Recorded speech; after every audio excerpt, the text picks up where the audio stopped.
So what's up, ayan, panibagong video na naman ito guys. So nandito po tayo dito sa aming bahay na pinatayo. Ayan, sa munti naming bahay na hindi pa talaga natapos-tapos kasi po talaga problema sa financial, no? I-update ko lang po sa inyo guys kung ano na yung forma aming bahay, kung ano yung sitwasyon ng aming bahay dito, no? So palagi pong umuulan dito araw-araw, pero ipapakita ko po sa inyo na hindi po talaga dito nababahaan. So ito po yung aming bahay, oh. Ayan. So ayan po yung sitwasyon po ng aming bahay, no.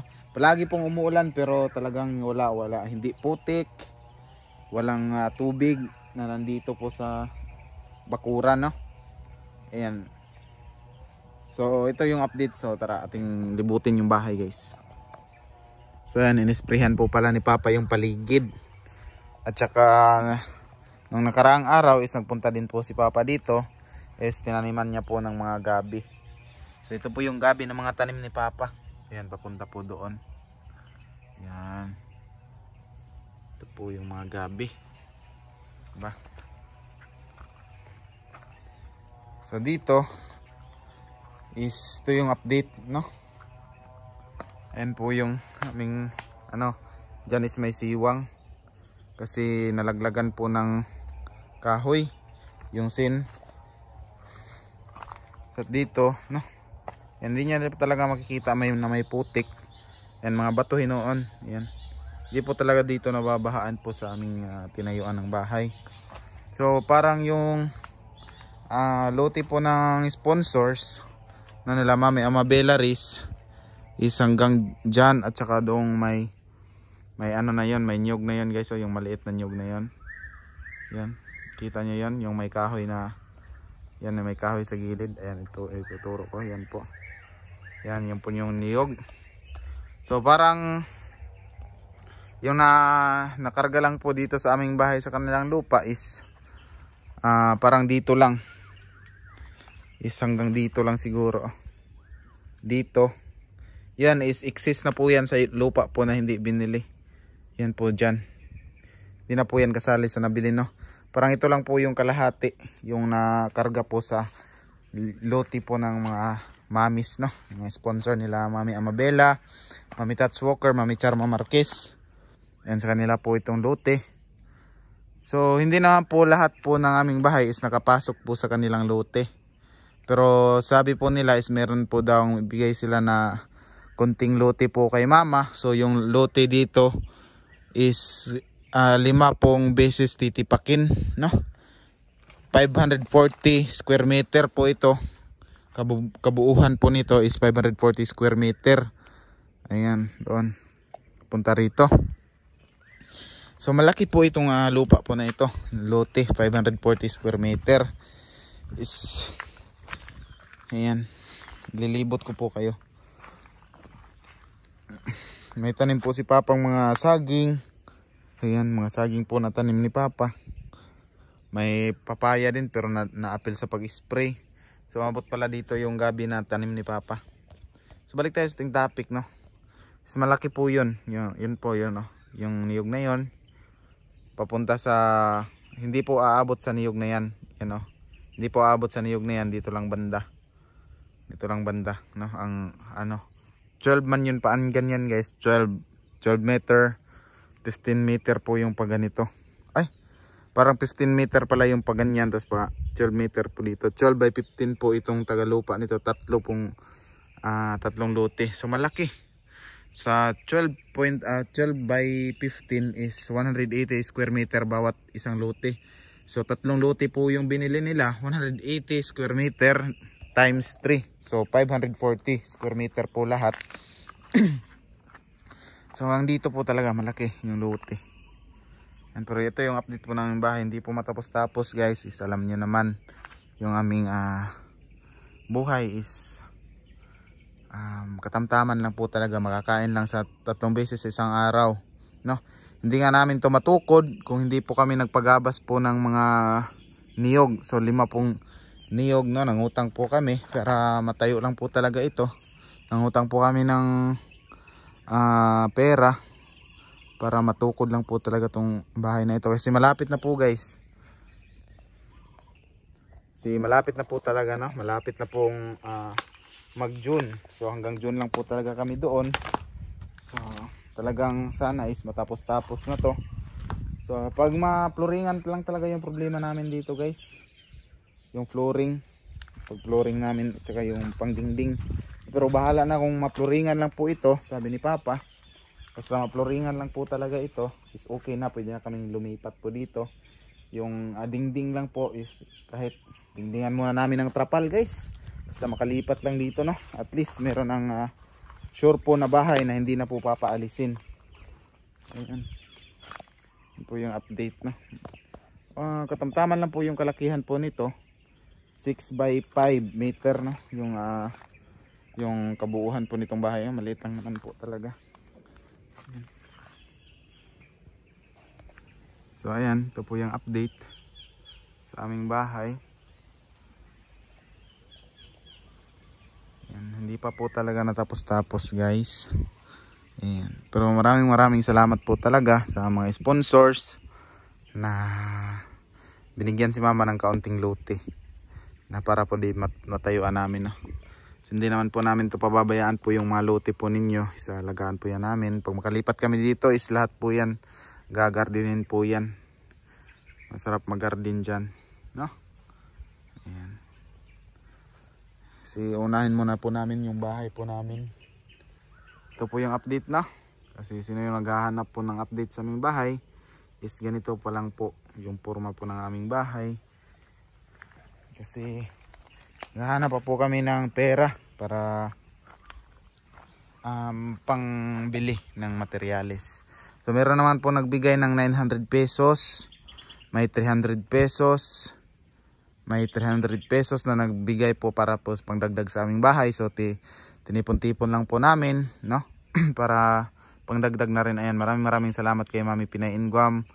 At saka kung sino po yung nagbigay, nakalimutan ko. So si Mama lang yung nagsabi na meron daw nagbigay. So, maraming salamat po sa lahat po na nagbigay. Kahit po ano yan, malaki na pong tulong. Kahit po maliit lang po yan para sa inyo, is malaking tulong na po yan para sa amin. Dito maano lang po talaga yung aming bahay matapos, no? Kasi mahirap po talaga yung aming pinagtatayuan ngayon ng bahay doon na papaalisin na po kami. Kasi gagamitin na po siguro nila yung lote na aming tinatayuan. So yan po yung update. So meron na po tayong matanim na gabi. Abangan nyo lang sa mga susunod siguro ng mga buwan is magpo-flooring na po kami. Kami lang ni Papa siguro mag-flooring nito. Kasi wala naman po kami pang sahod sa panday, no. Marunong naman kami mag ano lang yung sa pagsukat-sukat, sa pag-file ng hollow block. Kasi kailangan po talaga may hollow block dito sa may gilid para hindi po matapon yung itatambak po namin na lupa. So ito lang po yung update po sa aming bahay for today's video. Ayan, maraming salamat. At sana i-share nyo po itong aming aking video, no, para mayroong makakita na mga mabuting tao. So ayan. Maraming salamat, guys. So update din natin yung bahay po ng aking tita na malapit na din pong natapos. So dito. Ito po, puntahan po natin. So dito po yung aming bahay sa likod. At dito naman sa atubang, guys, sa harapan is yung sa tita ko po na lote. Ayan, pupuntahan po natin. So nabili po, mas ano lang to dito kasi mas barato to na bili ni Atilaklak tong lote po na ito. Kasi medyo nasa loob na po siya. Yun kasi yung amin is nasa gilid po ng kalsada mismo. So ito kay Atilaklak, no, is parang pang tatlo na siyang lote. Pang tatlo galing po sa kalsada is ikatatlo po yung sa kanya. So ito po yung bahay niya. So ayan. Ito po yung bahay po ng aking tita. So hinahinayan lang po nila, guys. Kasi nandoon siya sa labas, no. Mahirap din yung kanyang doon, trabaho. So hinahinayan lang po gihapon niya yung balay.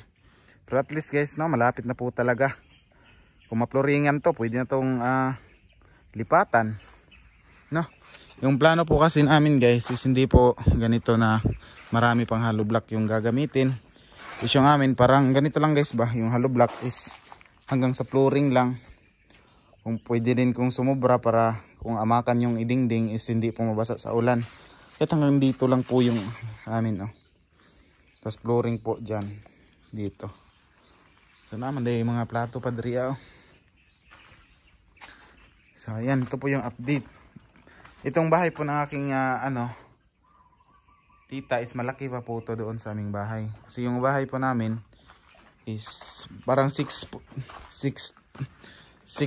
by 6 po ito meter yung sa aking tita.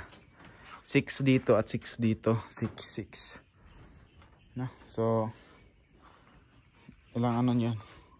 24 square meter po ito.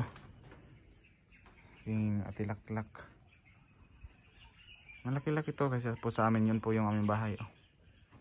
Sa Atbang. So maganda na po yung katilaklak guys kasi meron na pong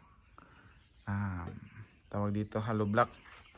No, sana is maganin na po na, maganito lang na maganito din yung amin. Kahit ganito hinahinay lang. No. So mahirap kasi guys, napapaalisin na kami. No, so ito lang din po yung update. So tita, kung nanonood ka dito, is ito yung update po ng iyong bahay. Ayan. Napay kahoy oh. Sa kanang kahoy. So okay na po yung tita ko is nakakabit lang po sila ng gripo po dyan. Is kung na talaga, makaluwag-luwag sila is kukunik na po talaga sila sa mismong main line. So di ba? Ayan. Yung mga update po ng aming bahay kay Papa at saka kay Tita Laklak. So ayan po yung sa kanila oh. Mas malaki po yan kaysa sa amin.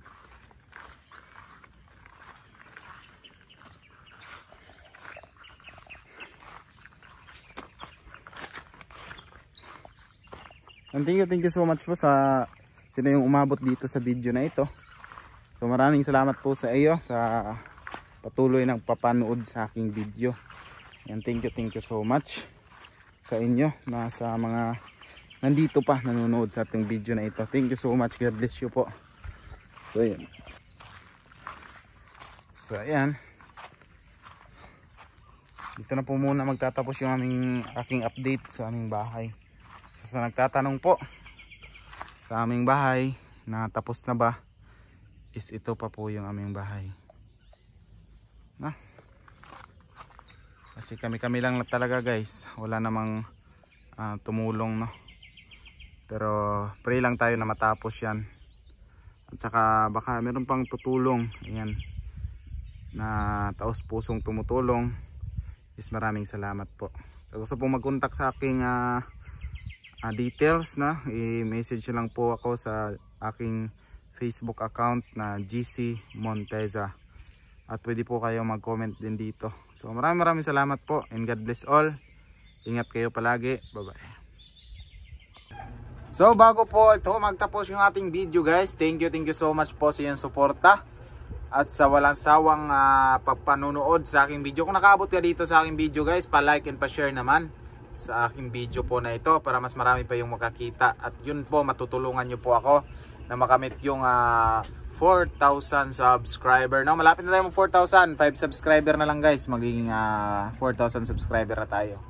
So sana po i-like and share. And don't forget to subscribe sa ating YouTube channel GC Vlog 2.0. And maraming salamat po sa lahat po na sumuporta. Sa lahat po ng mga sponsor ng mga tunay. Ayan, thank you so much sa inyong taos-pusong suporta. Ayan, shoutout po kay Tita Elina Chiba, kay Mami Tats Walker, kay Ate Edith Morales, no?